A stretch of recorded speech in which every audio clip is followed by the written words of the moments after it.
le pétrole offshore, et aussi les huiles de schiste, ça commence à ce moment-là, le développement des technologies huiles de schiste, et aussi le développement des technologies d'électricité nucléaire et les énergies vertes. Donc c'est la fin de la période de surabondance. Le pouvoir économique est définitivement passé du cartel des 7 sœurs, des acheteurs, vers le cartel des vendeurs, l'OPEP. Donc voici vous avez tous les drapeaux, et au centre vous avez le logo de l'OPEP. Donc en fait les prix augmentent énormément par un facteur 5 ou 6. C'est le choc pétrolier de 1973. C'est le choc pétrolier qui correspond à ce basculement de pouvoir. C'est la fin des 30 glorieuses où le pétrole était pas cher, où l'économie se développait à un taux de croissance absolument ahurissant.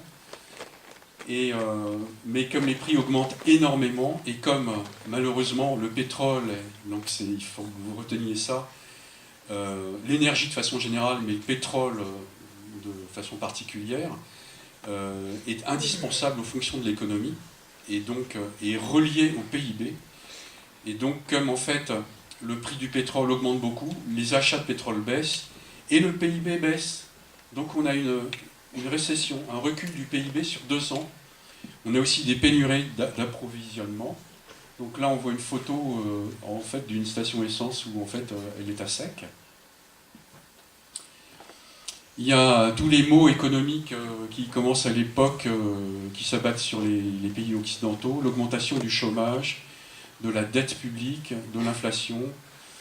À l'époque, il y avait une grosse inflation, et donc les taux d'intérêt monétaires.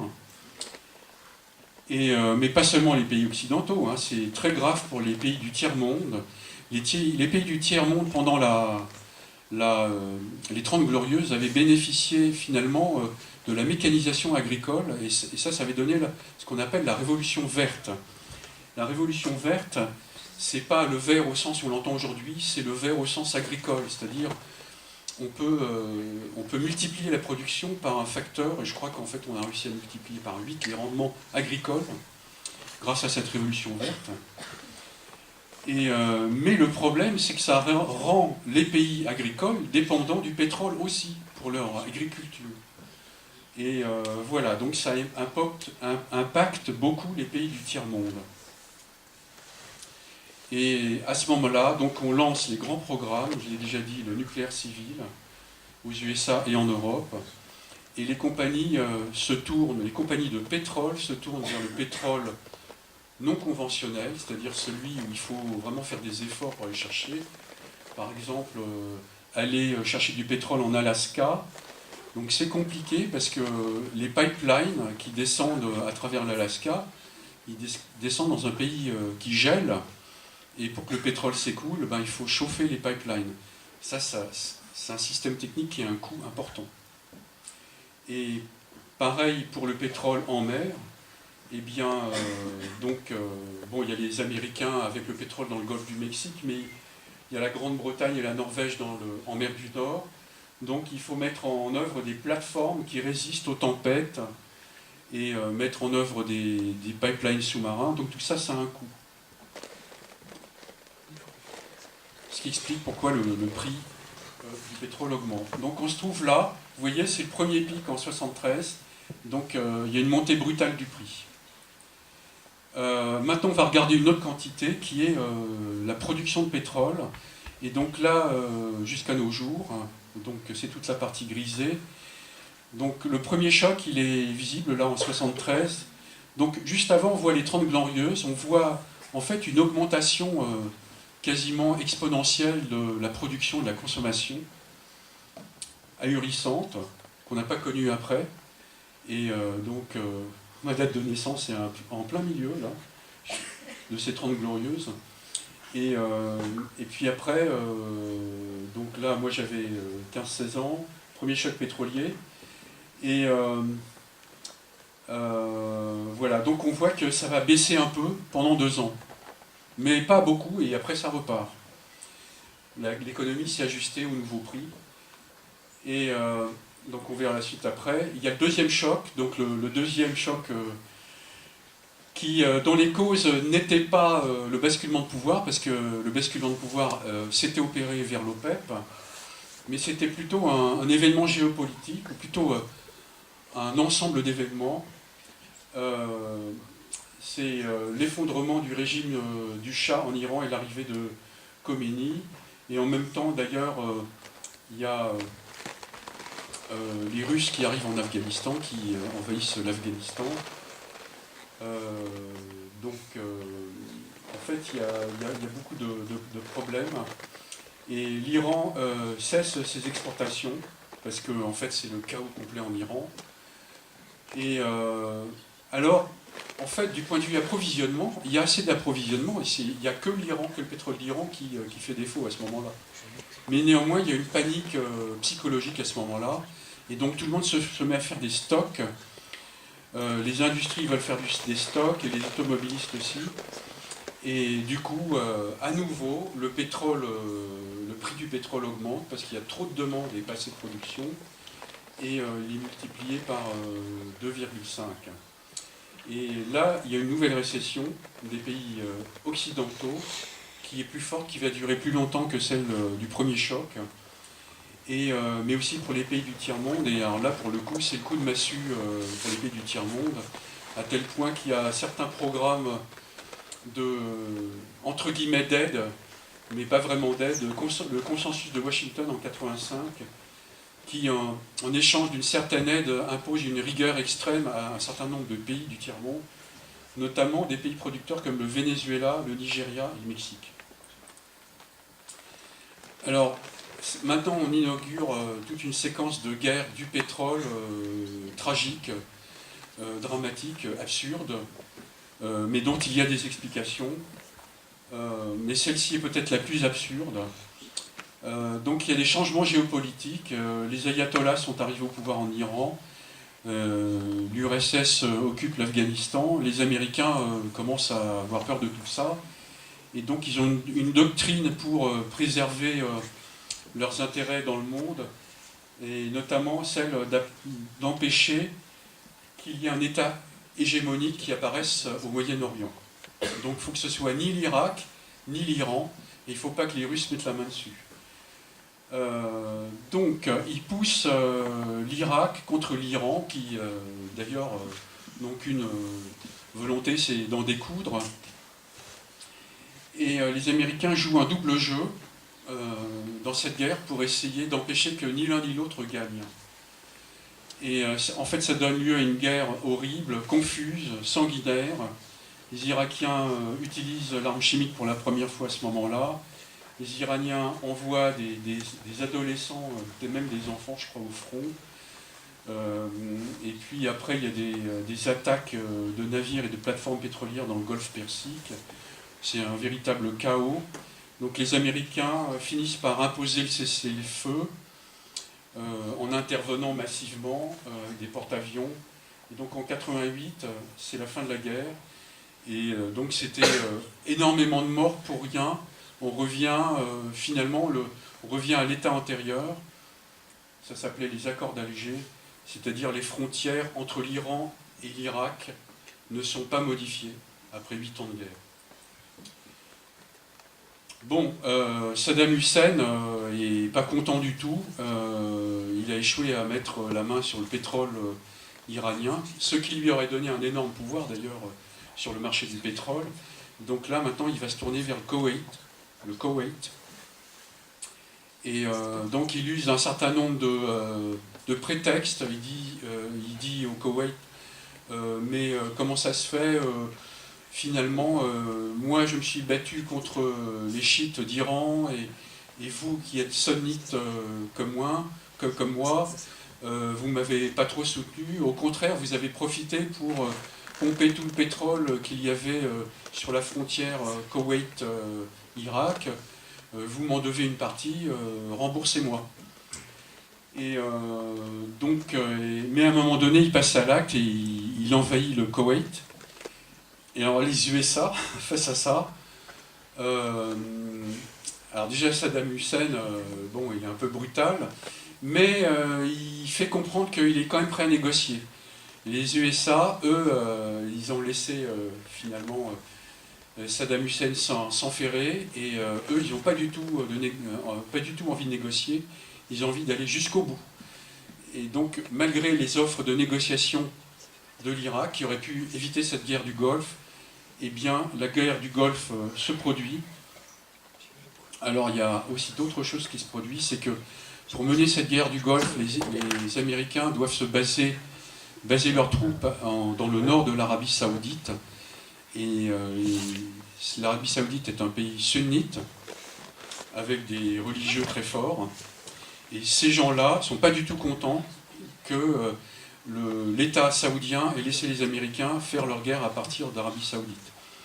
Et en fait, il y a des gens qui vont former à partir de ce moment-là, notamment Ben Laden, l'organisation Al-Qaïda. Et donc c'est le démarrage de ce type de terrorisme-là. Alors, la guerre, elle, c'est une guerre éclair. Il y a la supériorité technologique, il y a énormément de morts côté irakien et très très peu côté allié. Évidemment, le Koweït est libéré, mais ce qui est moins évident, c'est que d'abord, les Alliés ne sont pas allés jusqu'à prendre, ils ne sont pas allés en Irak, ils ont laissé Saddam Hussein gérer ses affaires en Irak, mais ils ont détruit les infrastructures, les Américains ont détruit les infrastructures civiles irakiennes d'énergie et d'eau, ce qui est finalement très très méchant pour les populations. Et en fait, ça fait que l'Irak est redevenu un pays du tiers-monde à partir de ce moment-là. On laisse le régime irakien en place, donc celui de Saddam Hussein, mais on contrôle l'espace aérien. En fait, on contrôle quand même. On va faire des contrôles, par exemple, des installations nucléaires, et on met le pays sous embargo. Saddam, lui, fait sa cuisine de répression avec les Kurdes et les chiites. L'embargo appauvrit le pays et finalement pousse la population à la misère. Il y a un programme qui s'appelle Pétrole contre nourriture, mais qui intervient trop tard en 1996 pour atténuer la misère de la population. C'est un épisode dramatique. Voici le président américain de l'époque, qui est George Bush père, qui aura un fils, qui avait déjà un fils à l'époque. Et donc, quels sont les nouveaux champs? Eh bien, donc, à la décolonisation, juste avant, on trouve plein de pétrole dans les pays colonisés, donc en Algérie, en Libye, au Nigeria, au Gabon, en Angola. Et il y a aussi des pays d'Arabie, donc l'Oman qui trouve du pétrole. Les Chinois, en fait, avaient un problème aussi. Ils n'avaient pas de pétrole et c'était stratégique pour eux aussi. Et finalement, ouf, pour eux, ils ont trouvé du pétrole en 1959. Et puis, dans le golfe du Mexique, voilà, on commence à forer des puits offshore. Et en Alaska, donc, comme je vous l'ai dit, ça c'est le pétrole non conventionnel. Et en mer du Nord, donc les plateformes de mer du Nord. Alors, qu'est-ce qui se passe à partir de ce moment-là? Bon, alors là, il faut que je termine plus rapidement. En fait, il y a une période de contre-choc pétrolier.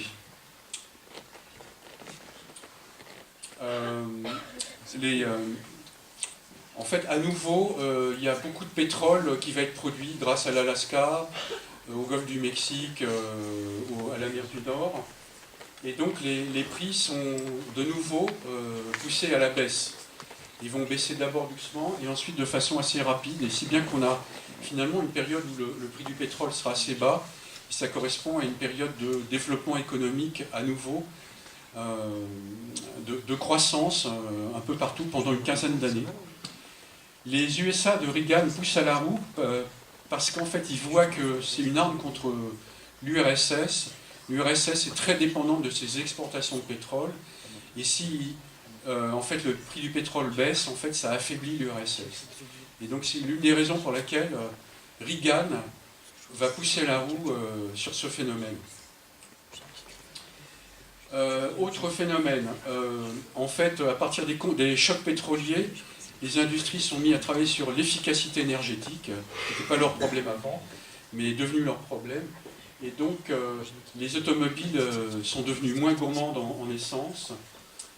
Et donc, alors, le problème de ça, alors ça, vous pouvez retenir ça aussi. Qu'est-ce que l'effet rebond? C'est en fait, quand on arrive à être technologiquement plus efficace, par exemple une voiture qui consomme moins d'essence, eh bien on a tendance à utiliser sa voiture pour faire plus de kilomètres. On se dit, ah chouette, finalement, je consomme moins, mais finalement, j'ai un peu de marge, donc je vais rouler plus. Ça s'appelle, c'est théorisé depuis 1850 pour le charbon. Il y avait les mêmes effets pour le charbon, c'est l'effet rebond.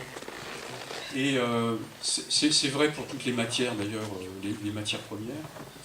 Et il y a aussi des effets systémiques qu'on appelle des effets cliquets, c'est-à-dire, tout d'un coup, finalement, le pétrole est tellement partout qu'en fait, on s'en sert pour tout, qu'en fait, ça change le système économique. Et par exemple, pour l'urbanisme, donc là, on a une image d'une pétrole, d'une plateforme en mer du Nord. Ensuite, on a une image d'une... Ça, c'est en fait l'automobile, l'urbanisme avec l'automobile, avec des magasins, des grandes surfaces. Donc on va faire ses courses en voiture. Ça, c'est un aspect systémique, finalement, qui est arrivé chez nous depuis pas mal de temps aussi. Et un autre effet systémique, c'est le commerce maritime. Finalement, il y a de plus en plus d'échanges internationaux par bateau. Donc le fioul n'est pas cher. Faire transporter des machines sur des bateaux, c'est efficace énergétiquement. Donc ça y est, on y va et on fait passer toutes les marchandises sur les bateaux dans les containers. Donc c'est l'image d'en bas. Et ça, c'est un véritable effet systémique. La croissance économique est de nouveau répartie. C'est pas le rythme des 30 glorieuses, mais c'est quand même assez important. Et la Chine entre dans le jeu. Donc, vous voyez, on est dans cette période d'une quinzaine d'années où le prix fluctue, mais est relativement stable. Et ici, voilà, on est dans cette période de croissance. Donc ça, c'est la consommation de pétrole. Et on voit qu'elle croît quand même moins vite que pendant les 30 glorieuses, et de façon moins exponentielle, mais quand même, elle croît de manière très soutenue. Beaucoup tirée par les nouveaux pays, nouvelles puissances économiques comme la Chine. Alors, je vais essayer d'accélérer. Bon, à ce moment-là, on s'aperçoit qu'on consomme tellement de pétrole que, à nouveau, on a des problèmes de production et qu'on va arriver finalement à un pic pétrolier mondial. Donc ça, c'est un monsieur qui était un ministre américain et aussi un PDG d'une compagnie pétrolière. Je ne vais pas beaucoup parler de lui. Ce qu'il faut voir, c'est qu'en fait, il y a l'invasion de l'Irak, qui est partie sur deux prétextes. Un prétexte, c'était que l'Irak, soi-disant, serait de mèche avec Al-Qaïda. Donc c'était juste après 2001, l'attentat sur les tours de New York. Et donc Bush Junior, le fils du précédent, arrive au pouvoir. Et en fait, le vrai problème à ce moment-là, c'était l'approvisionnement en pétrole. Et on utilise le prétexte que l'Irak serait de mèche avec Al-Qaïda pour... ça, c'est l'un des deux prétextes. Et l'autre, c'est qu'en fait, il y a des armes de destruction massive en Irak. Ce qui n'était pas du tout le cas, parce que l'Irak, de toute façon, depuis la première guerre du Golfe, était contrôlé, enfin, les installations nucléaires étaient contrôlées, donc on savait qu'il n'y avait pas d'armes de destruction massive et chimique non plus en Irak. Mais donc il y a eu deux prétextes. Certains pays comme la France n'ont pas voulu entrer dans ce jeu-là, mais il y a quand même eu une coalition d'un petit nombre de pays, notamment l'Angleterre et la Pologne, et qui comprenait l'enjeu pétrolier, donc d'arriver à relancer la production de pétrole en Irak, parce que pendant tout ce temps-là, le pétrole d'Irak, finalement, n'était pas tellement utilisé, la production était assez faible alors qu'elle pouvait augmenter beaucoup.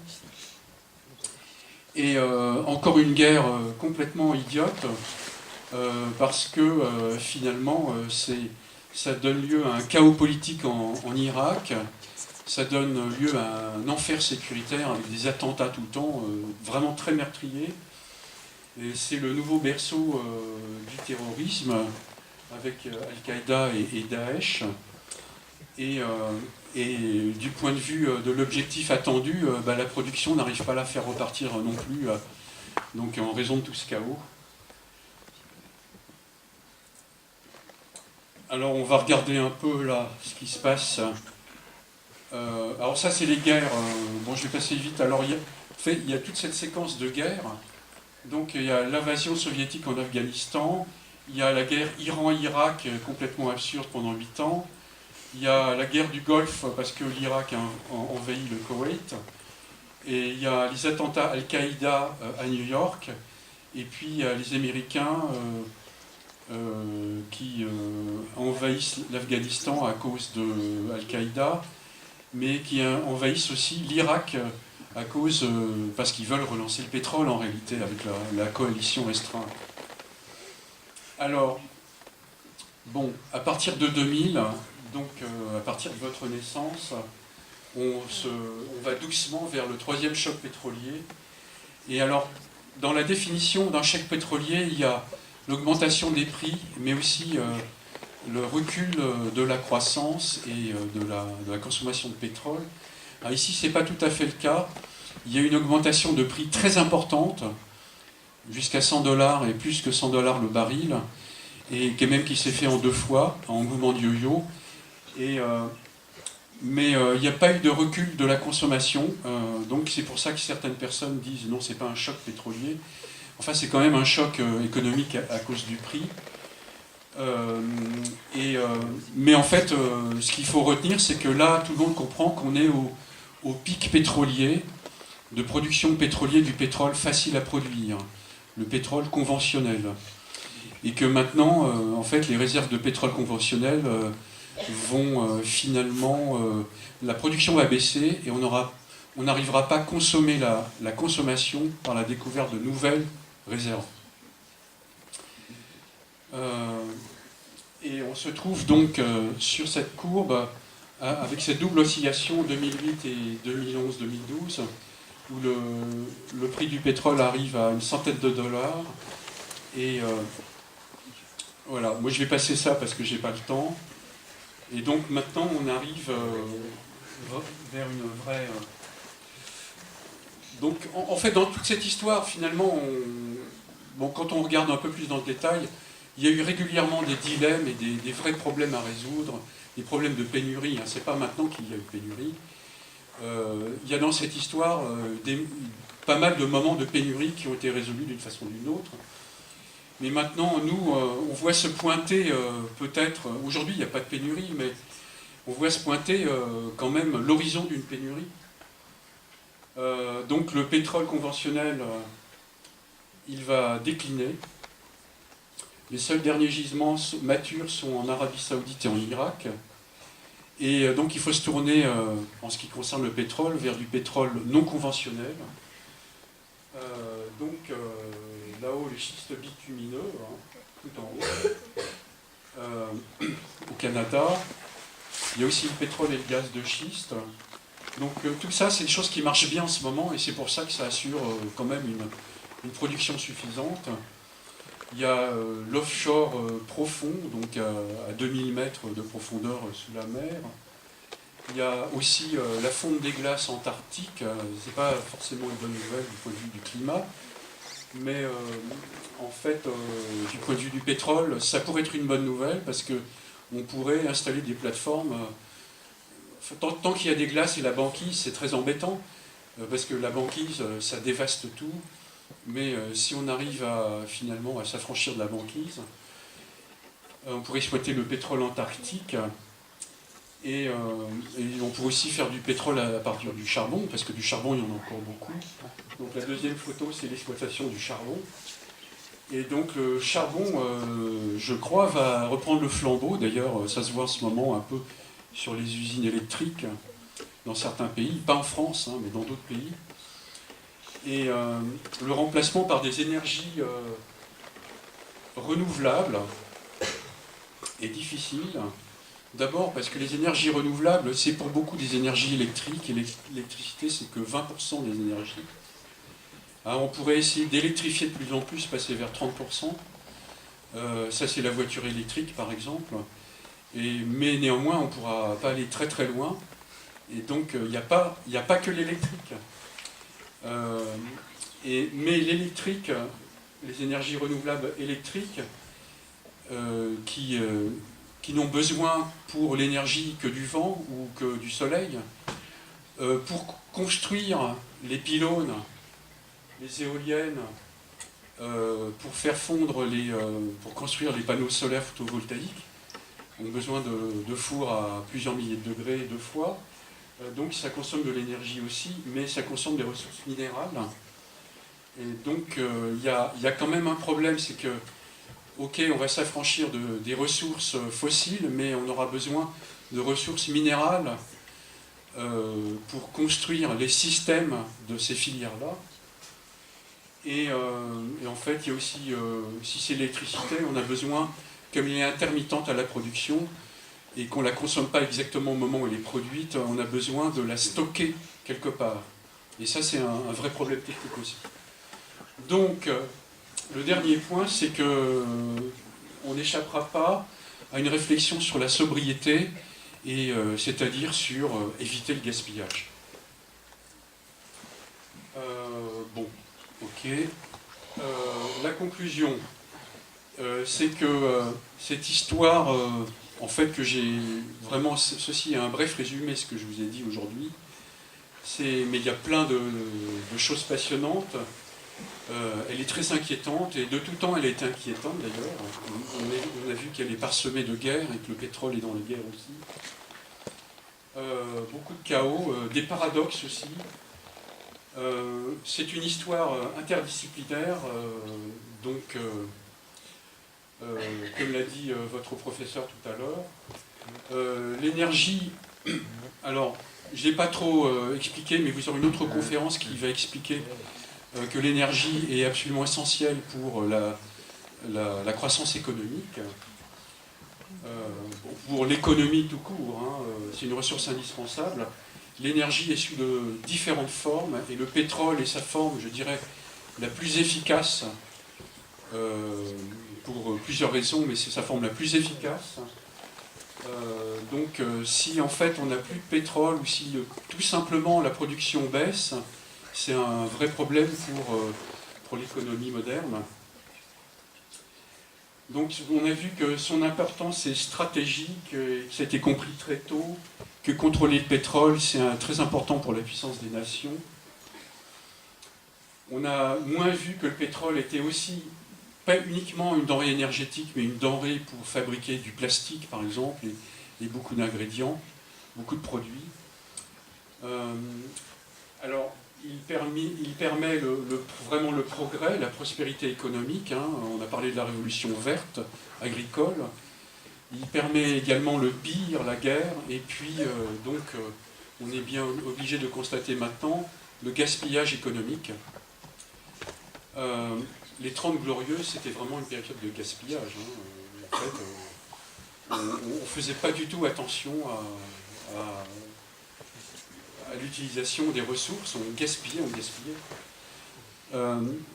Voilà, donc tous ces sujets sont vraiment une matière à réflexion, et je conclurai que moi je trouve que cette histoire du pétrole, ça montre l'importance de s'intéresser à différentes disciplines, et donc vous avez la chance d'avoir des cours sur toutes sortes de disciplines, donc physique, chimie, donc ça c'est essentiel pour comprendre le pétrole par exemple, hein, pas seulement d'ailleurs, mais le pétrole c'est de la chimie.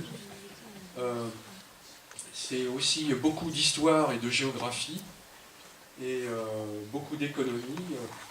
Donc tous ces sujets-là convergent et finalement sont des sujets qui sont à traiter quand on parle d'histoire du pétrole. Et donc, je dirais, ne vous spécialisez pas trop vite, restez attentifs, intéressés par toutes sortes de sujets, à la fois par les sciences, mais aussi par l'histoire, par la géographie, par l'économie, et bien sûr par les lettres. Tout ça concourt finalement à la compréhension de l'histoire moderne et du monde dans lequel on vit. Voilà, je vais arrêter là et je vous remercie pour votre attention.